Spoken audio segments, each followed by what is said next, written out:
Hi friends, ഇന്ന് ഞാൻ വന്നിട്ടുള്ളത് മറ്റൊരു വീഡിയോയുമായിട്ടാണ്. വീഡിയോയിലേക്ക് എല്ലാവർക്കും സ്വാഗതം. വീഡിയോ കാണുന്നവർ മുഴുവനായി കാണാൻ ശ്രമിക്കുക. വീഡിയോ ലൈക്ക് ചെയ്യാനും ഷെയർ ചെയ്യാനും മറക്കരുത്.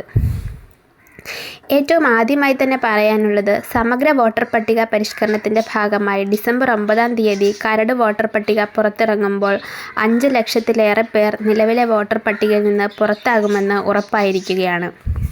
നിലവിലെ പട്ടികയിൽ 2,78,00,000 വോട്ടർമാരാണ് ഉള്ളത്.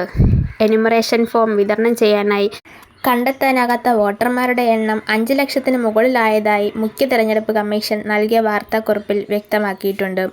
ഫോം പൂരിപ്പിച്ച് നൽകാത്തവർ പട്ടികയിലുണ്ടാവില്ല എന്ന് നേരത്തെ തന്നെ ചീഫ് ഇലക്ഷൻ ഓഫീസർ വിശദീകരിച്ചിട്ടുണ്ട്. അതേസമയം സംസ്ഥാനത്ത് ഇതുവരെ ഡിജിറ്റലൈസ് ചെയ്ത എന്യൂമറേഷൻ ഫോമുകളുടെ എണ്ണം 1,61,00,000 ആയിരിക്കുകയാണ്. അതോടൊപ്പം തന്നെ തീവ്ര വോട്ടർ പട്ടികയുടെ പുതുക്കലിൻ്റെ ഭാഗമായിട്ട് പൂരിപ്പിച്ച ഫോം BLO കൃത്യമായിട്ടാണോ അപ്ലോഡ് ചെയ്തത് എന്ന് പരിശോധിക്കുവാൻ നിങ്ങൾക്ക് അവസരമുണ്ടായിരിക്കുന്നതാണ്. അതിനായിട്ട് voters.eca.gov എന്ന ഔദ്യോഗിക വെബ്സൈറ്റിൽ SIR 2026 എന്നതിൽ ഫിൽ എന്യൂമറേഷൻ ഫോം എന്ന ഭാഗത്ത് നിങ്ങൾക്ക് പരിശോധിക്കാവുന്നതാണ്. ഇതിനായിട്ട് വോട്ടേഴ്സ് ID-യും OTPയും ഉപയോഗിച്ച് ലോഗിൻ ചെയ്യണം. ഹോം പേജിൽ നിന്ന് വീണ്ടും ഫിൽ എന്യൂമറേഷൻ ഫോം എടുത്ത് സംസ്ഥാനം തിരഞ്ഞെടുത്ത ശേഷം വോട്ടർ ID നമ്പർ കൊടുക്കുന്നതോടെ ഫോം BLO നൽകിയിട്ടുണ്ടോ എന്നുള്ള കാര്യം അറിയുവാൻ സാധിക്കും. മറ്റൊരു കാര്യം പറയാനുള്ളത്, തദ്ദേശ തിരഞ്ഞെടുപ്പ് അടുത്തു വരുന്ന സാഹചര്യത്തിൽ നമ്മുടെ സംസ്ഥാനത്ത് പല ഗുണഭോക്താക്കളും ലൈഫ് മിഷൻ പദ്ധതിയിൽ ഉൾപ്പെട്ടതായാണ് ഇപ്പോൾ വരുന്ന വിവരം. അതായത് നിലവിൽ അർഹതയുള്ള എല്ലാവർക്കും തന്നെ ലൈഫ് മിഷൻ പദ്ധതിയിൽ വീട് അനുവദിക്കാനുള്ള നടപടികൾ ഇപ്പോൾ സ്വീകരിച്ചിട്ടുണ്ട്.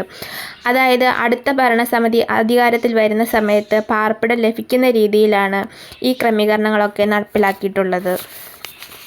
സംസ്ഥാനത്ത് 60 വയസ്സിന് മുകളിൽ പ്രായമുള്ള APL അല്ലെങ്കിൽ BPL റേഷൻ കാർഡ് ആയിക്കോട്ടെ, നമുക്ക് സാമൂഹിക സുരക്ഷാ പെൻഷൻ അല്ലെങ്കിൽ വാർദ്ധക്യകാല പെൻഷൻ സ്കീം പ്രതിമാസം 2,000 രൂപ വീതം ലഭിക്കുന്നു.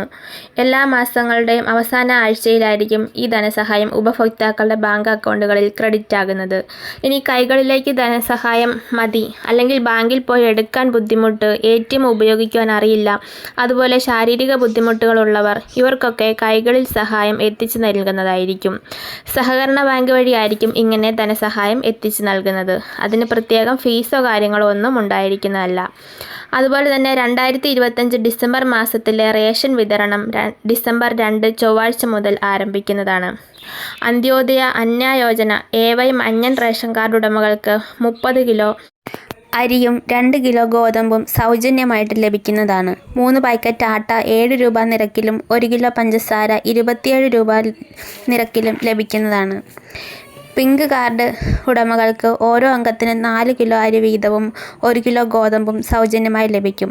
4 പാക്കറ്റ് ആട്ട 9 രൂപ നിരക്കിൽ വാങ്ങാൻ സാധിക്കും. നീല കാർഡിലെ അംഗങ്ങൾക്ക് 2 കിലോ അരി വീതം കിലോയ്ക്ക് 4 രൂപ നിരക്കിലും ലഭിക്കുന്നതാണ്. വെള്ള റേഷൻ കാർഡ് ഉടമകൾക്ക് 10 കിലോ അരിക്ക് 10 രൂപ 90 പൈസ നിരക്കിൽ ലഭിക്കുന്നു. തദ്ദേശ സ്വയംഭരണ തിരഞ്ഞെടുപ്പ് അടുത്ത് നിൽക്കുന്ന സാഹചര്യത്തിലാണ് നീല വെള്ള റേഷൻ കാർഡ് ഉടമകൾക്ക് കൂടുതൽ അരി പ്രഖ്യാപിച്ചിരിക്കുന്നത്. അപ്പോൾ ഇത്രയേ ഉള്ളൂ ഇന്നത്തെ വീഡിയോ കണ്ട് സപ്പോർട്ട് ചെയ്ത എല്ലാവർക്കും ഒരുപാട് നന്ദി.